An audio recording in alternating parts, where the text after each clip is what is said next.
come here. Another one. Come on. Are you just going to step? Are we doing this again? I'm pretty sure the viewers can just see like the top of your head. Up. Encouragement. Let's go. No. I don't want your butt. Why do you have so much attitude today? Come here. Yes. Huh? There she is. Hi. You're back. Welcome back to another Sessions with Blue.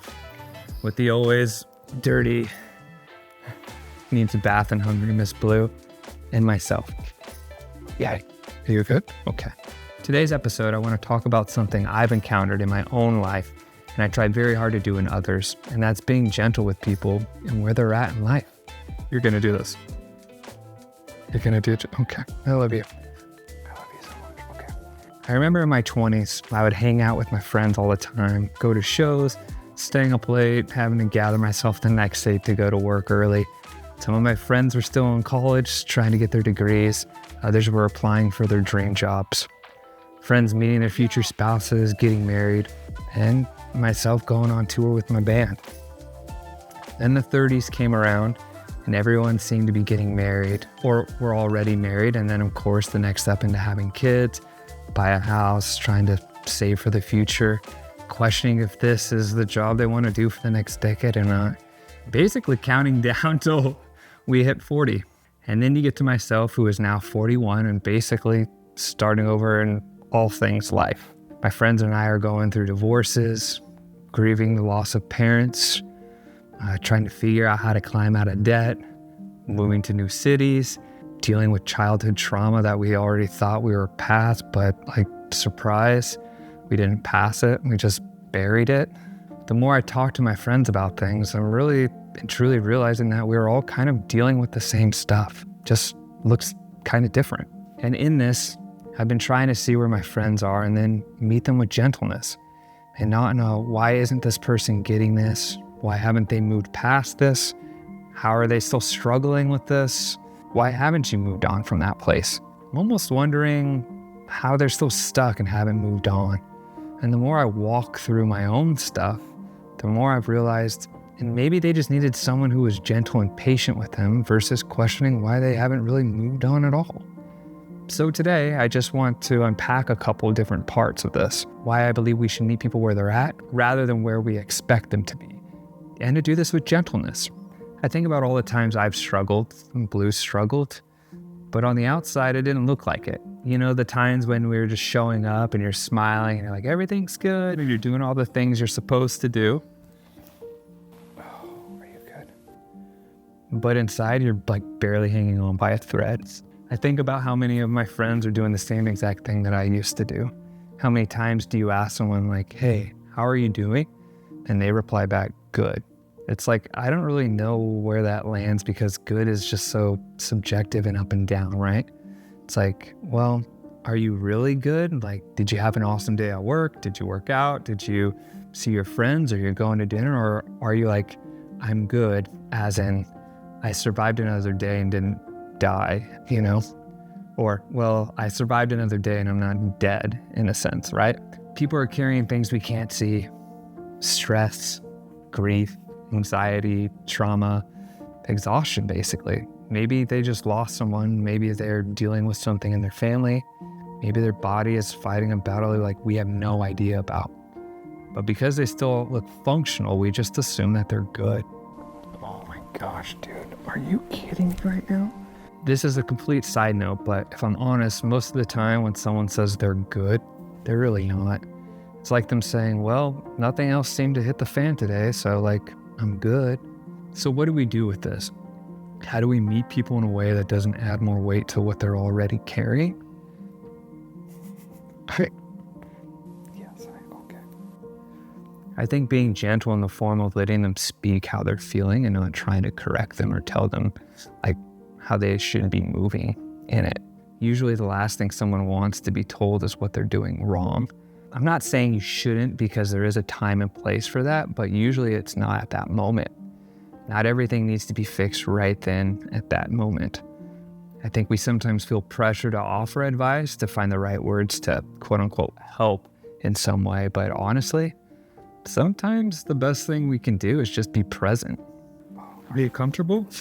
Oh my gosh. I'll be honest, and I'll be the first one to admit, I've caught myself being impatient and not gentle with people, from wanting them to heal faster, wanting them to be over something. But then I have to ask myself, like, by whose standards? It's almost as if we have an imaginary timeline for people. It's almost like you have X amount of time to process this. You should be fine by now, or you should be over this by now. But healing and growth and change doesn't really work like that. I'll give you an example from my life. I'm a huge sports fan, whether that's just playing sports or watching them on TV. And when an athlete would get injured, team doctors would usually say what that injury is and then how long that player is going to be out for.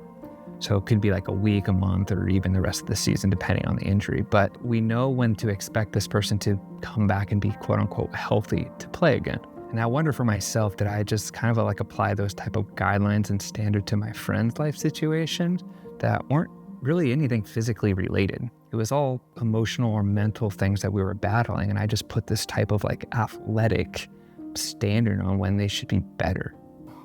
Dude, are you kidding me? There was no gentleness there. It was all okay. You've been given this amount of time, like heal up and be better. That took me a long time to realize. And unfortunately, I probably heard a bunch of people along the way doing that. I'm now at a point where I realize people just want to be met where they're at, and then know you're in it with them and being gentle to what they're feeling and going through. Meeting them with something like, hey, you don't got to apologize for what you're feeling. I'm in this with you and we'll sit in this together however long it takes. There's no shaming of how they're feeling. Yeah, we got hair all over me. I'm realizing now that there's a certain power in gentleness, especially when someone is dealing with something that they've been battling for their entire life, or that they just came into or trying to climb out of. And when someone is already struggling, the last thing they need is more of what they're already struggling with. If you've been in a dark place, like, you know what I mean. And the last thing that helps is someone pointing it out. I think about Paul when he was writing to the churches in the book of Ephesians. He was in prison for a few years in Rome and writing to encourage his fellow believers to stay united and in community with one another, essentially. In Ephesians chapter 4, verse 2, Paul writes, "Be completely humble and gentle. Be patient, bearing with one another in love." If we break down what bearing with one another in love means, it's to patiently endure and tolerate someone's flaws or shortcomings with a loving attitude. Like this one. Are you okay? It's the act of supporting each other through challenges with selfless love. To me, this is what it looks like to be gentle with someone, and oftentimes, gentleness is the very thing that encourages people or motivation to keep going. The world is already unloading wave after wave of things to deal with, and like the last thing somebody needs is a friend to add to it. So if you're frustrated with someone today, maybe a friend or a coworker or a family member, I would encourage you to just pause and ask yourself, like, am I meeting them where they're at with gentleness? Am I checking in with gentleness? Am I sitting with them in gentleness? And am I encouraging them with gentleness? Like, really ask yourself this. I'm reminded of that famous quote by Germany Kent, which many of you have sure have heard, but he said, "Be kind. We never know what people are going through. Give grace and mercy because one day your circumstance could change and you may need it." So until next time. We're all done. Are you asleep? There's hair everywhere, Blue. There's so much hair. Oh, Blue. I love you. You want a treat? Do you want a treat? I wish the audience could see your fit. Let's go. Let's go get a treat. Let's go get a treat. Come on, let's go. Oh, jeez, dude. Good girl, Blue.